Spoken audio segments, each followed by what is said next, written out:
much should you really charge as a freelance graphics designer? Are you a beginner or a pro and you're trying to figure out how much should I even charge? Well, this video is for you because I'm going to share everything you need to know, and I'm so sure that by the end of this video you will know exactly how much you are going to charge for your service. I remember the clients reaching out to me and they told me they could not pay more than $20 for a particular graphics design project, and I agree. Guess who ended up doing 3 weeks of work and crying in silence? So I thought I was being understanding actually, but what I really did was price myself into a burnout. So if you're a beginner designer and you're tired of being used, underpaid and overcharged, this video is for you. And also if you're a pro trying to fix your price, this video is also for you because I'm going to share the exact rules you can actually determine the right price to charge without being used, underpaid and overworked. Hey, Deborah, your freelance graphics design bestie who have made all the pricing mistakes you can think of so you don't have to repeat them. In this video, I'm going to break down everything that you need to know to be able to set your price, charge confidently, and to find out what pricing model will work best for you, irrespective of where you are located. I used to price like I was doing giveaway, like I was begging to be picked. Logo design, I could do it for like $20. Full social media graphics design for your month, you can see me charging like $40 for it. And I even had one client who priced me $10, and me being a beginner, I still said yes with a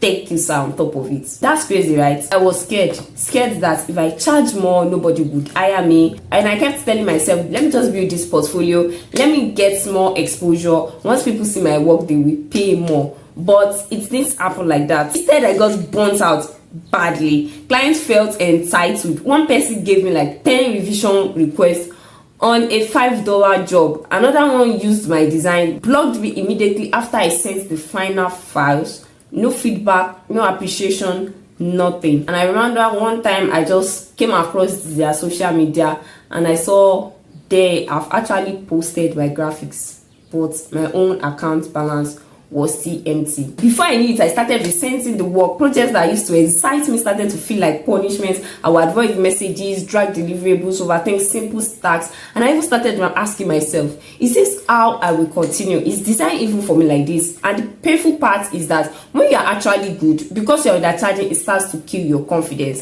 It wasn't just about the money, it was also about how clients treated me because of how I priced myself. They didn't see me as a professional, just a girl doing design on the side. So if you're watching this and you have been stuck in that $10 mindset, it's time for you to learn from my pricing woman. I wish I knew that cheap prices don't attract better clients. Instead, they attract trouble.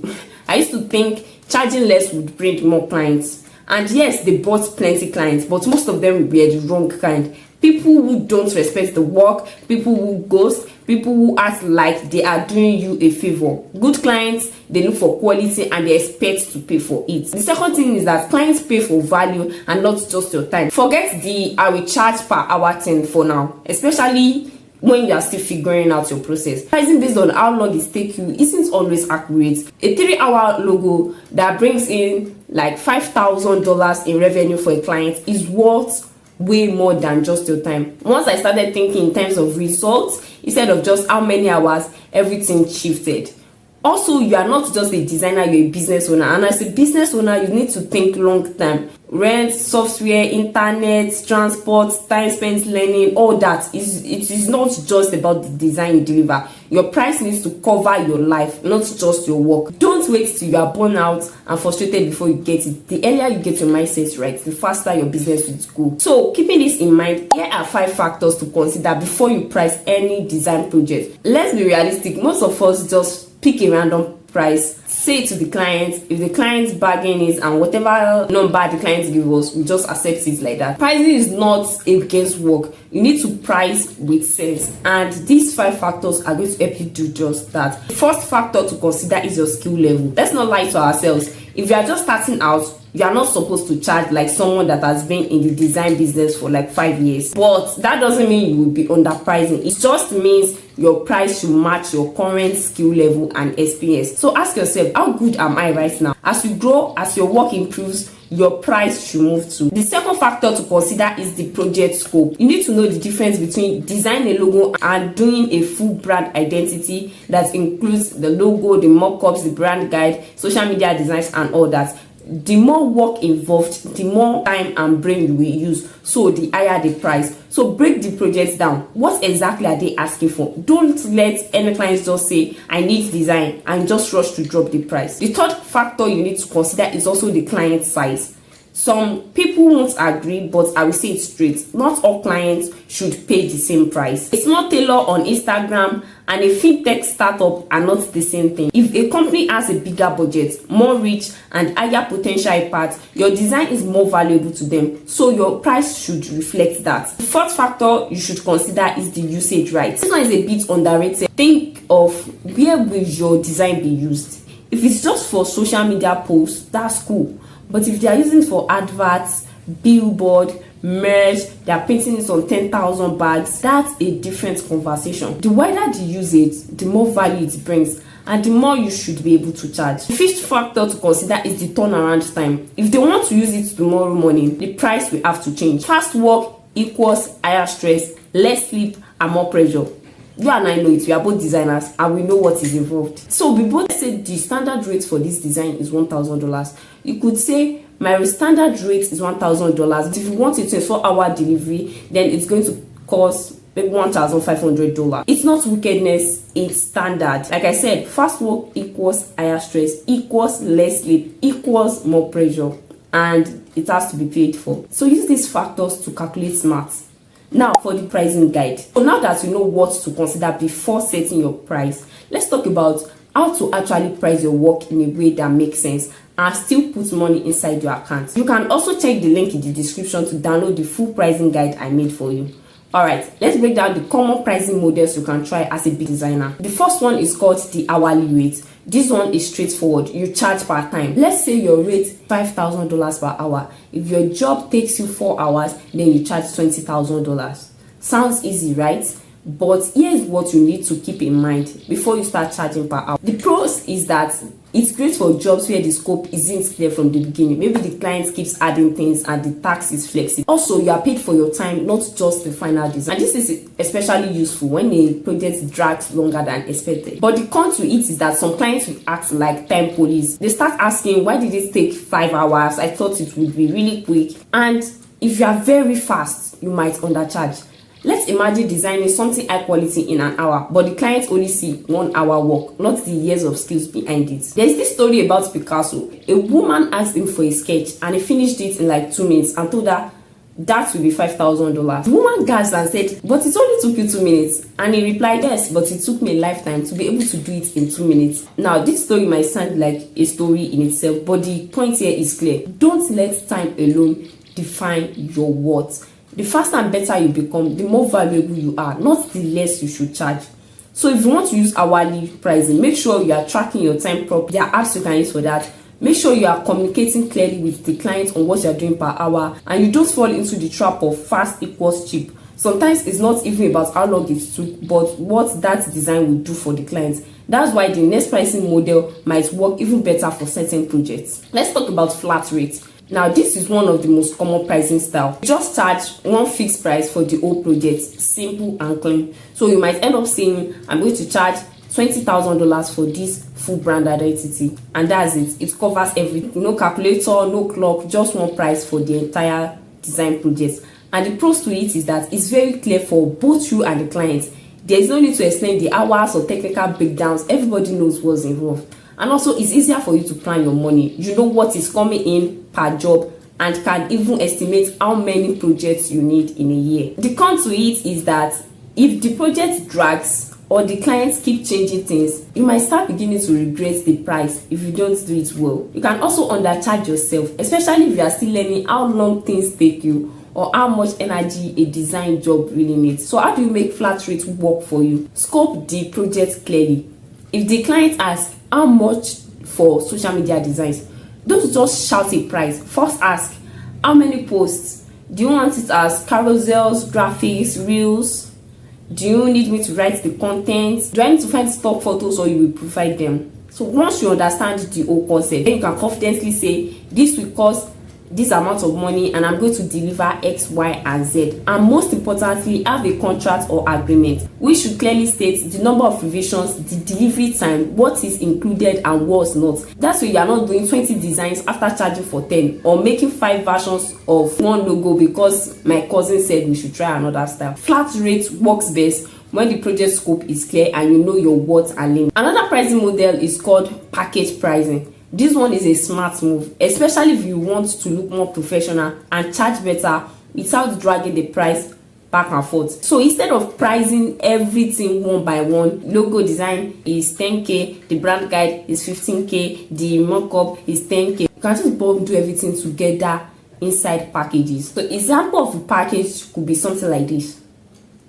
So the pros to it is that it makes you look more professional, like you have structure and clients respect that. It helps you upsell easily. So instead of someone pricing only just one design item, they can just pick a whole standard package for a particular amount of money because of the added value. Also, it makes decision easier for clients, especially the ones that don't know what they need. It's like you are giving them a menu to choose from. However, if you don't set clear boundaries, clients will start asking for extra things inside the package. You could start hearing something like, can you just add one more mock-up, or can I change the logo 3 more times? And also, you must explain exactly what's inside each package. Don't just write brand identity. Break it down. Another con to it is that it might be hard to create at first if you don't yet understand how long each item takes you to do. There might be situations in which you just package too much and end up undercharging. So you really need to be smart. Personally, I started with flat rates, which is just quoting based on projects, and I still do that sometimes. But then I also use the package pricing. This make my offer look more valuable and clients stop pricing me like I was just doing the logo, and I was making more per project without calculating every single thing. The bottom line is that package pricing is your friend, especially if you want to stop looking like a random freelancer and start running like a real business. It also ensures a stable source of income for you, especially if you are with and farming period, which I talked about in this video. Now, value-based pricing. It simply means you are charging based on the impact your design will make, not just the effort you put in. So you charge based on the results your design will bring. If you design a brand identity for a bakery that end up increasing their monthly sales by $300,000, shouldn't that be worth more than $10? Ask yourself, should a transformation like this cost $10? And here's the principle to it. If your design will help a client make $2 million worth of products, why are you charging $1,000? It doesn't make sense. You are leaving money on the table. The pros to this pricing model is that you get to pay for the impact, not for how long it took you or how hard you work. You can charge premium, especially when working with clients who already make money. And also, it sets you apart as a strategic designer, not just someone pressing their laptop for visuals. But the cons to it is that you need confidence and clear communication skills. If you can't explain the value of your design, it won't work. Also, it is not ideal for complete beginners because you are still building your experience and may not know how to measure results yet. And you have to understand business goals and not just the design aspect. For example, let's say you design an event flyer for someone selling $10,000 tickets and they plan to sell 300 tickets. That's $3 million. If your design helps bring in the results, you are not supposed to charge $70. You can say, based on the event size and your ticket goals, my creative fee is this amount. A pro tip: even if you are a beginner, always ask, what's the goal of this design? Where will it be used? What's the potential ROI? Return on investment. This mindset alone can help push your pricing up too. So think like a business owner and not just a designer. Every design you create is supposed to solve a problem or drive results. The bigger the results, the higher your price should be. Side notes: when I'm talking about a beginner, I want to assume you're a beginner that have good skill level and you are developing on yourself, and not just a day one beginner. So let's make sure we are clear about that. Another pricing model is called day rate. Clients pay for your full attention for a full day. Think of it like saying, I'm going to charge you $20,000 for 1 day of my full attention and focus completely on your brand. There is no side gist, no multitasking, just their work from morning till the close of laptop. The pros to it is that it's simple and focused. You wake up, you focus only on one client's work that day. It's great for those one-off/urgent work. Maybe they need 10 posts in 1 day or a full website touch up and you need to block your you just block your calendar and get it done. For this type of model, you get to charge more in one day than just doing it in bits and pieces for 5 clients. However, you must have structure, timeline, deliverables, breaks. Don't just say a full day without the scope. You also need to be disciplined. No distraction, no scrolling on TikTok mid-project, no picking another brief. That's once day is sold. If you are someone that struggles with time blocking, or you always say, oh, let me quickly do this one, so this pricing model will stress you. So my tip for day rate pricing is, if you want to use this, make sure you break the days into blocks. For instance, you can say in the morning, I'm going to focus on the strategy. In the afternoon, I'm focusing on the design. And in the late afternoon is for review and send off. Another tip for using this day rate pricing is to set deliverables. Don't just say I will work for 8 hours. You can say you will get 5 templates, 2 mock-up design by the close of the day. Also, use a calendar booking tool if you start offering this regularly. That way clients can pick a day and pay upfront. You can charge a client like $1,000 for a day rate and deliver 10,000 posts, 3 designs by the evening. Just do it, deliver it, and you move on. No back and forth and waiting for feedback next week, and everybody can sleep well at night. The day rate is great for focused creatives, especially if you like knocking things out in one go. Just make sure you communicate what they will get and that you actually deliver it within that day. Another pricing model is the retainer. Now this is for monthly work, and this one is the real monthly salary without being staff. I like this one. A client pays you every month for ongoing design work like social media graphics, marketing graphics, and all that.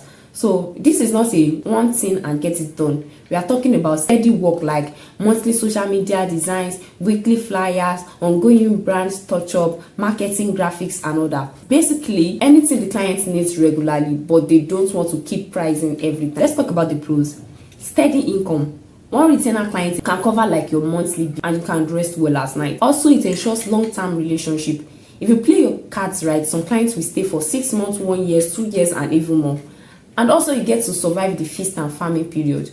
When new clients are not coming, a retainer can be like your backup plan. So let's talk about the cons. Some clients will treat you like you're on standby 24/7, like you're their full-time staff. Clients will always want to squeeze in something extra into your retainer. And also, you must manage workload properly so you don't overwork yourself. So the things I do to make this work for me is I create a clear package. So you can say something like, you will get 10 design posts, 5 stories, 2 flyers per month for this amount. Also, define delivery dates. For example, you can let them know that you'll be delivering maybe every Friday or every Tuesday, whichever works for them. Also, set boundaries. Tell them that any additional work outside this package will be charged separately. Also, make sure you have a contract or an agreement signed for this. Retainers are perfect if you want consistent income, but you must also guard your peace. You are not working 24/7. Please understand that. It's about working smart with structure. Tiered pricing. This is pricing with levels. So you are not forcing one rigid price on everybody. You can give clients options to choose based on their budget and the value they want. For instance, tiered pricing looks something like this.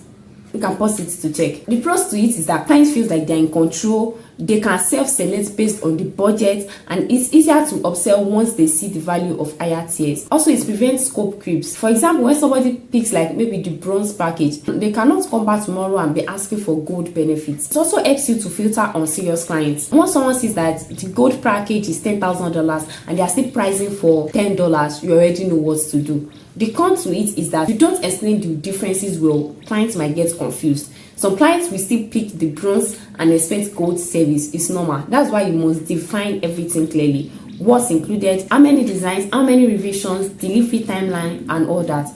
A pro tip here is for you to use visual pricing tables or PDF guides like this. Let them see the package side by side. It makes your pricing look more professional and intentional. And please be careful. Clients who want gold results on a bronze budget. Clients who believe everything is just small edits. Even when they pay for the bronze, in that case, redirect them to upgrade. Another pricing model is the subscription pricing. This one is like the Netflix model for design. So clients pay monthly to access your design service on a rolling basis. This one is not common yet, but it's coming up. So for example, every month they pay that amount and you deliver those agreed assets. So you know the way you pay for Netflix subscription to access their service. So that's how it works. The pro to it is that it's like a recurring income. There's no chasing one-time job. Also, it's a predictable workload. You already know what to design and when. And it's also perfect for those content-based clients like coaches, small brand, businesses that post regularly.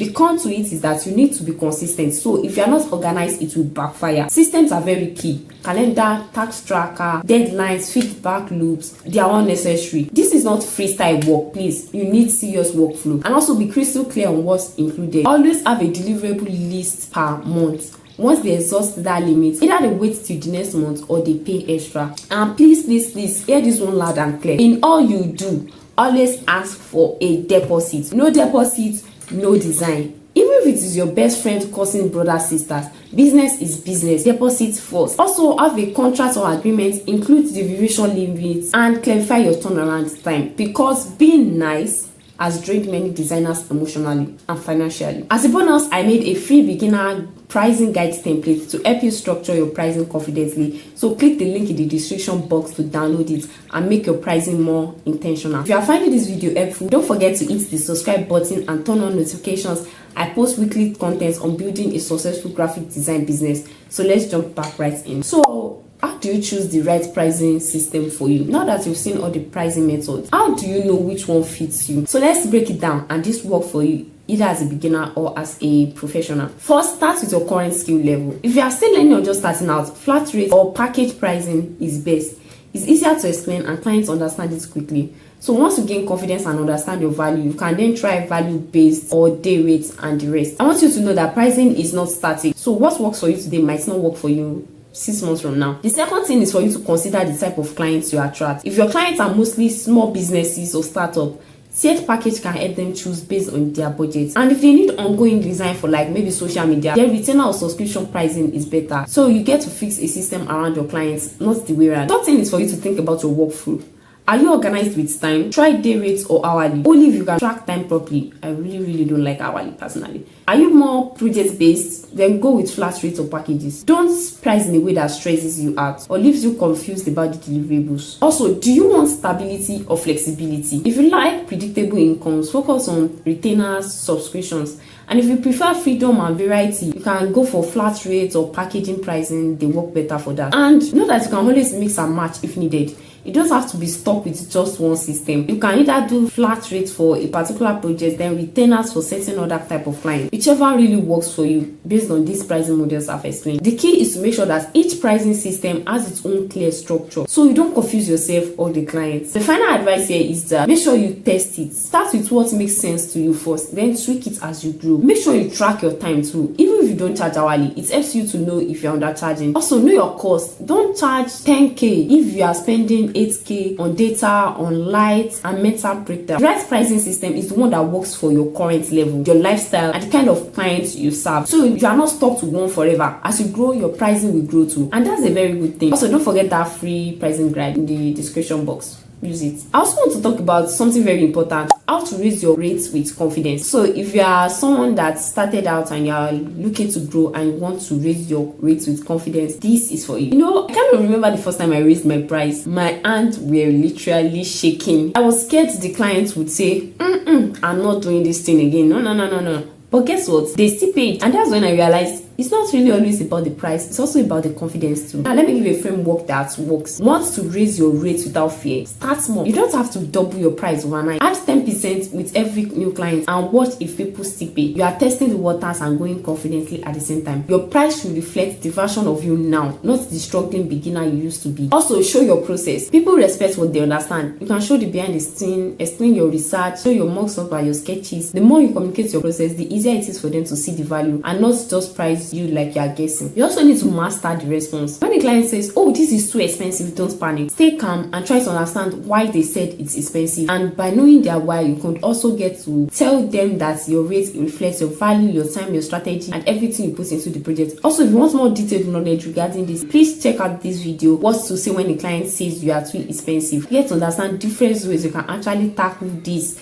statements and get them to pay. There's also a free response template involved, so you definitely don't want to miss it. Watch it. The fourth thing is for you to charge for value and not time if you want to raise your price with confidence. A flyer that helps a client sell $50,000 should not cost $5. Your design is not decoration, it's marketing, it's branding, it's conversion. So once you shift your mindset from they are paying for hours to they are paying for results, your rates will reflect that. Also, use numbers, not emotions. Don't price from guilt or fear or I don't want them to run. Price from logic. What's your cost of running this business? How many hours are you putting into the work? What's your income goal? How many clients can you realistically handle monthly? Use your calculator before you use your feelings. In summary, ensure that raise your price gradually, show your process, know how to respond with confidence, focus on the results and not just the time, and price from facts and not fear. Another way to this pricing thing is for you to find out the market rates. So how do you find market rates for graphics design services? If I have $1 for every time someone asks,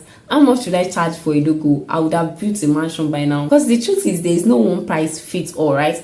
But there are ways to find out what's fair for your skill level and location. So another way to go about the pricing is for you to first research other designers without comparing yourself to debts. Look at what other designers in your country and at your level are charging. Be wise, don't copy price blindly. Check social media and look at the pricing page of other designers and their pin posts. Then you can get an idea of what's in the market. Please don't compare yourself to someone who has been designing for 7 years with 200 clients. Please stay in your lane and grow gradually. The second thing you can do is to check freelance platform just to see the range. Check platforms like Upwork, Fiverr, Topal, filter by geography and experience level, and see what people are charging for similar services. You will find designers charging from $5 to $500, but don't panic. Use it to see the range, so do not feel intimidated. Please don't copy blindly. A designer from a particular country might charge $5,000 for a look. That doesn't mean you should if that person is not in the same country as you are. Please adjust for your market and your audience. Also, ask within your network. There's no shame in asking other designers you trust. Just ask them, hey, I'm reviewing my prices. What's the fair range for beginner logo design or carousel post? You can ask your teacher or whoever you learned design from about how much they think you can charge. If you don't have a teacher to ask, you can always ask from designers Facebook group or community. Message other designers responsibly. You can say something like, I'm trying to structure my planning better. I love the way you present your service. Would you mind giving me a rough range of what's standard for this kind of work? Some of them will ignore you, some will help. Either way, you try. Another thing you can do is use anonymous posts on your social media. You can run an anonymous Instagram story, something like that. Then ask, how much would you expect to pay for a custom brand identity design? Then you put in options like maybe 10K, 25K, 50K, 80K, and all that. This gives you feedback directly from potential clients and real people who might actually want to pay. Another thing you can do is to test and track your own market. Like I said earlier, start small, raise gradually, and watch how the market responds. Do clients always say yes too quickly? Maybe you are too cheap. Are they always running away? Maybe you are not explaining the value way. Are you getting too many inquiries? It's time to raise your rates. Or are only your broke friends reaching out? Then you need to change your target audience and how you brand yourself. You can definitely check out this video to know more about personal branding. The market rate is not a fixed number. It's a combination of what the market is paying and what you are willing to accept for your skill, your time, and your peace of mind. So research wide, price smart, and never let fear be the reason you are underpaid. And please don't price too low to compete. Trying to be the cheapest will just drain you, attract unserious clients, and make people doubt your quality. Instead, price fairly for your level, deliver well, and grow from there. Let me say this part without sugarcoating it. If you keep making these mistakes, pricing will forever be a struggle, and please avoid them. The first thing is saying, how much do you have? They'll price you like donuts and still complain it's too much. So the fix to it is to know your rates and communicate clearly with confidence. Also, not asking for deposits, that's a mistake. Charging the same price for all clients is also a mistake. You cannot be charging a tech startup the same amount to be charging your neighborhood salon. Make sure you adjust your pricing based on the project scope, the client size, the usage rates, and all that I mentioned earlier. Also, not tracking how long work takes you. How long does it really take you to design that logo? If you don't know, you are probably charging. So make sure you set timer. You can use tools like Clockify or even use a small notepad. Set timers to know just how long it takes you to design. Another mistake I see people doing is doing free work every time to get exposure. Exposure will not pay your rent. I actually made a full video on how to turn free clients into paying clients fast. What if you are always working for free and don't know how to upsell that client into a paid project? Link is also in the description. I want you to know that you are not too new to charge well. You are just too quiet about your value. Say your price with confidence. You have earned it. Look, pricing is not something you perfect on day one. Even me, I still tweak my rates from time to time. The important thing is to keep learning, keep adjusting, and keep charging what you are truly worth. Don't forget to download the free pricing guide. If you actually watched this video to this point, drop a fire emoji in the comments. Don't forget to like, share, and subscribe. Thanks for watching, and I will see you in the next one.